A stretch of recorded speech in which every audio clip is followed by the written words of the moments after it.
অপরাধ বাড়ানো হচ্ছে অপরাধীদের প্রশ্রয় দিয়ে, সেটা তো সব থেকে বড় প্রমাণ।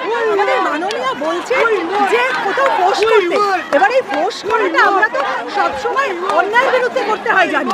যারা অন্যায় বিচার চাইছি তাদের বিরুদ্ধে ফোর্স করলে তো সত্যিই খুব ভাবনার ব্যাপার ও প্রশ্ন, তাহলে কি কোথাও অপরাধীদেরই প্রশ্রয় দেওয়া হচ্ছে? সিবিআই তদন্ত থেকে শুধু আজকে নয়, এর আগে যতগুলো সারদা আদালতে যতগুলো বিচার ব্যবস্থা রয়েছে তাতে আজ অব্দি আমরা কোনো শেষ বিচার দেখতে পাইনি। এইবারেও শেষ বিচারটা এবার সিবিআই করবে, কারণ করতে বাধ্য হবে, মহামান্য আদালত বাধ্য করবেন এবং নাগরিকরা আমরা সমস্ত ব্যবস্থাকে বাধ্য করব।